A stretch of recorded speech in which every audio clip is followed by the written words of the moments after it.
cooking ingredients for today: IndoMie mee goreng fried noodles, stir-fry instant noodles, pork chicharon, and celery.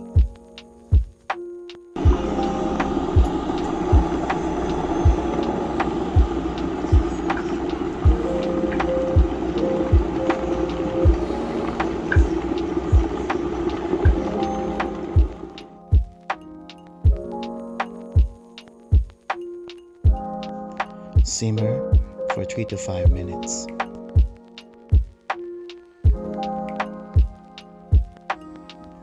Just mix or halo all the ingredients.